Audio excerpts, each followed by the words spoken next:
All right, thanks for having me. Appreciate you guys giving me your time, especially on a um March Madness night. And I'll have my scores running down here at the bottom. But if you guys have any questions, feel free to raise your hand and I'll answer them. If not, I'll go through this and talk about run fits. I think it's of all the things on the defensive side of that I have the most passion about. I think because you got to be detail oriented to stop the run, and that's who I am when it comes to coaching. So it's where I think I'm best at.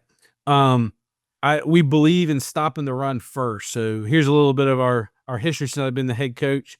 We've always been, you know, good to great, depending on the season and always been great on offense. Hadn't been good on defense, even though I was a defensive coordinator. I understood that, and we got better, and particularly against the run. But if you look at yards per rush over the years, didn't keep those stats; they would have been horrific. But 4.8 yards in 2017, and continually gotten lower and lower each year. Last year we peaked, or 2 years ago, 2023 keeping people under 3 yards a carry, 2.25, best run defense we've ever had. We went back up this past year. Better teams, I guess, or we weren't as good or not as well coached, but took a step backwards in that regard. But still keeping people under 4 yards per rush on the season, and it really helps you win football games when you can stop people from running the football. If you can run the ball and you can stop people from running the football, you're going to be a pretty good football team, and that is what we strive. But again, the way I view defense, obviously, I want someone under and someone over everybody in the pass game. But what we're focusing on today is have somebody in every gap. Um, Sounds easier, but I think against spread offenses today, you don't. We everyone takes away A gap, B gap, and C gap, but then we don't talk about the gaps in between 2 and 3 at the receivers outside the number one receiver. All those are gaps, and everyone's got to be able to play every gap. And we got to match hats in the box. I think when I first got into coaching, and definitely when I was playing, that the adage was always be +1 in the box.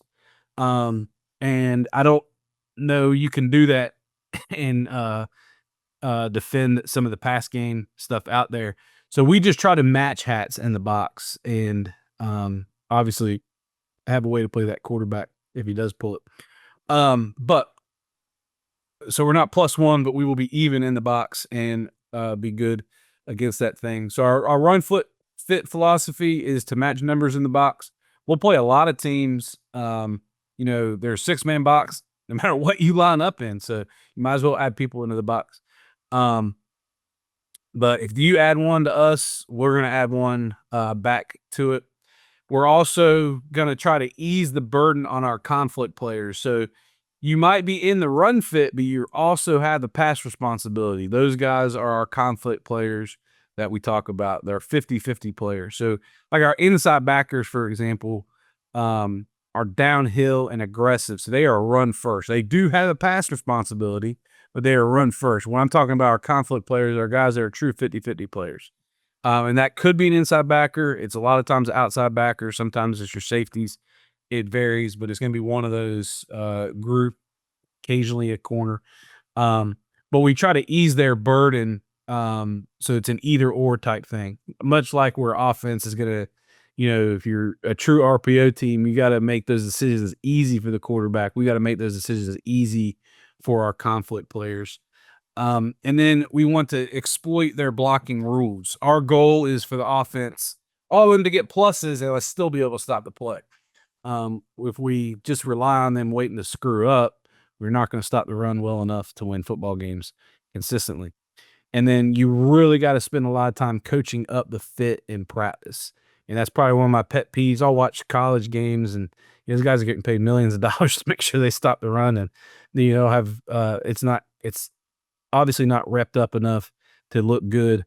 And sometimes it's good offensive coaching, but I think sometimes it's just bad defensive coaching as well. But as far as that philosophy point comes about matching numbers in the box, we're not good enough to count on anyone consistently beating a block to stop the run. So if you have numbers in the box, you're probably going to be able to run the football against us.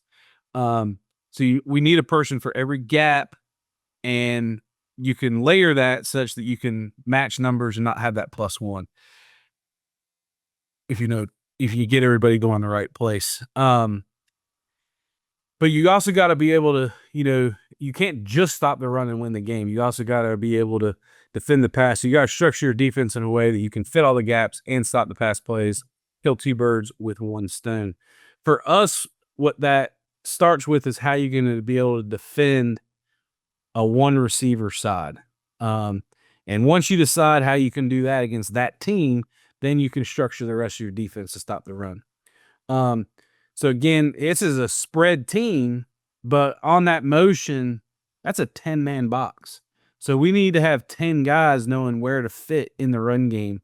And part of that is coaching it up. So this is something we knew they would do. So pretty much everybody would be there inside run, at least for part of the practice. So we had inside run every day, and it's proportional to what formations they're in. So if they're in this formation 50% of the time, then 50% of the time, our safeties in a corner are at the inside run periods because they gotta fit that run. Obviously, in team, they'd be there too. But once that guy goes in motion, everybody's got a gap to fit. And everyone's able to do that, and we're able to, stop the run as a result. 10 on 10. But at the same time, going back, look here, we're still able to double this guy. So this is our conflict player, if you will. He's got to be able to play any in-breaking route, our slants, our hitches, and then the corner is rolled over top. So we got a double team on this guy, and we're matching hats in the box in that regard. So in our typical defense, that would be our typical front against a 10-man 2x2 look. These two outside backers are our conflict players. They're true 50-50 players. They got to be able to play the pass, whatever coverage is called there, and play the run equally. And so those are our conflict players or our 50-50 players, but they're also counted in the fit. So it's 7 on 7 in the box. Now, as there it is in our 4-man front look. It's only one conflict player, but you got more issues on the other side as a result. So the first thing I look at as a coordinator, we look at as a staff, is how do we have to defend their one receiver sets? Is it 3x1? That's what we typically look at first, is trips. Their X receiver. How do we have to defend that guy? Ideally, we can just man him up. If my guy's as good as their guy, we'll man him up. We can play our extra guy in the box, or against trips, he can play that middle run through in the middle of the field. Whatever we want to do. However you can play trips, if you can deal with that guy being man to man, then we'll do that. If we can't, okay, maybe we can man up a slot guy, depending on what routes they have. We feel good about that. Then we can add an extra guy into the box. If we got to double them, can we get away with zoning with them? So zone under, to me, would be having the corner, play a true cover 2, and he's underneath him, and the safety's over top, with the zone over top of him, the outside backers underneath him, and the corners over top of him. So kind of talking about the corner on that side. That's allocating a little more resources. Now we got to find another way to fit the run if we have to do that. And we've had games where we've had to do that. If those guys are studs back there, if we have to truly double that guy, man press and someone over top, then we got to come up with different answers. But once you figure out how you can do that, and we're going to look at wide receiver targets, pass zones by hash, a lot of times you figure out you don't have to do it all. Maybe that guy's a stud, but there's certain situations you don't have to do that. And you can come away with, a suitable situation to fit that run. So let's say So again, what we're looking at is, how am I going to play trips? Okay, start there. Where am I getting the extra 2 from? Do I need that extra guy here in this gap for pass or screen game? Do I need him here? Do I have to have someone here and over here, or can I just man this guy up? And once you figure out what we're doing over here, then you can figure out the rest. And that's kind of how we start. So let's say, all right. So one of these 2 guys, you're going to have to man up if you want to match there. Another way we could do it at our tight front is these are your conflict players, right? Your 50-50 players. So let's say we got inside zone. He's our A-gap fitter. So if bent all the way back behind the tackle, he would take that guy, and our safety would be the quarterback pull. So we still are matched numbers 1, 2, 3, 4, 5, 6, and your 7th is actually the safety because I need this guy out here. And he can zone off this guy, and we can zone over top. So we've got a double team over here. We can triangle the trip side and all that, and we can match guys in the box. But that puts your safety now as a conflict player. If it's run, he's got to play that quarterback pull. So we do that some out of our tight front, call that a Q3 technique. So he's playing the quarterback in any trips look. So there's a bunch of different answers you can come up with for that. You can cock your outside backer, back them up just by alignment. They're not going to throw a now screen, a hitch, or slant to that guy. But since his back's turned to him, that receiver can't block him. And so he can still force to run back inside where he has help. So there's a bunch of different strategies that we'll use for that.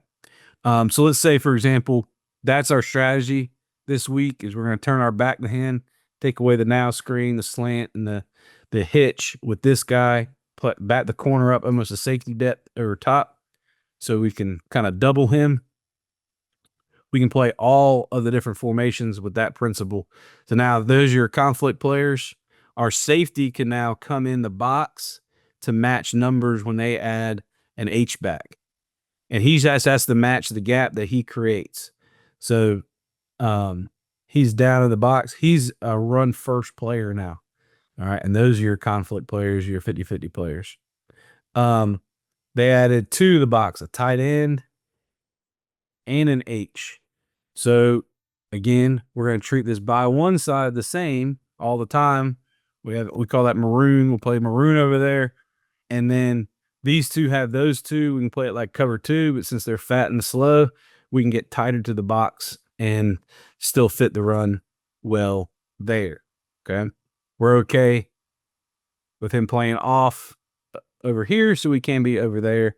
Again, he's taking away that slant hitch now stuff from him, and he's playing over top. So again, since we're good with it against trips, we can use all the different formations they can come up with to add people to the box. We can add people to the box as well. Then the next piece of our philosophy is ease that burden on the conflict players. We want easy and quick reads for those guys. It's not overly complicated. And then the simple fits in the run game. It's not, you got to see grass and see this block or see that block or read a triangle and do all that.